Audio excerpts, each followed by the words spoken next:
Salam, bəli, sizin də qeyd etdiyiniz kimi Bakı məhkəmə kompleksində hərbi məhkəmənin hakimlərindən ibarət heyətdə təqsirləndirilən 15 nəfər erməni əsilli, o cümlədən Aray Kartonyan, Bako Sakyan, Arkadi Qukasyan və digərlərinin barəsində olan cinayət işi üzrə məhkəmə prosesi davam edir.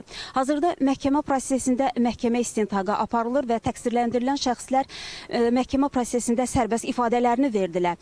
Hakim onlara qarşı irəli sürülən ittihamın mahiyyəti, onun hüquqi tövsifi, ittihamda irəli sürülən maddələrin cinayət prosessual məcəlləsində nə qədər ittiham üzrə onları cəzaların gözlənildiyi, həmçinin təqsirləndirilən şəxslərin hüquq və vəzifələrini izah etdi.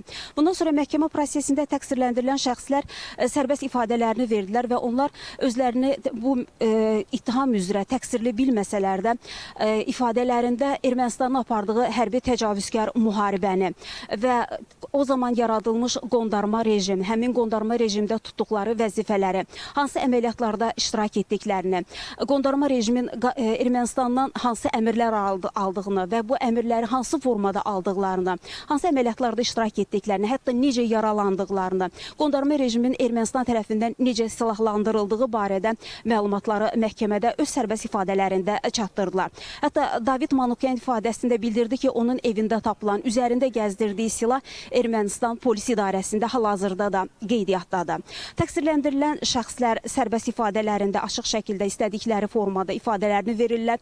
Onların hər biri özlərini müdafiə edirlər. Onlar üçün 2 vəkil təyin olunub, 2 müdafiəçi ilə onlar təmin olunublar və eyni zamanda təqsirləndirilən şəxslər istədikləri dildə məhkəmədə ifadə verirlər və bunun üçün də məhkəmə onları həm rus dilində, həm də erməni dilində tərcüməçi ilə təmin edib. Həmçinin məhkəmə prosesində zərər çəkənlərin bir qismi iştirak edir.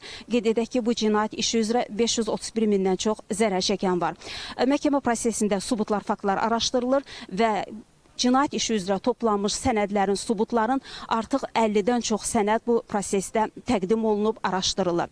Və proses hal-hazırda təqsirləndirilən şəxslərə sualların verilməsi və eyni zamanda sübutların araşdırılması ilə davam edir. Bizdən hələlik bu qədər. Biz növbəti prosesdə, növbəti buraxılışda da proseslə bağlı sizə məlumatlar verməyə çalışacaq deyərək sözü yenidən mərkəzə studiya ötürürük.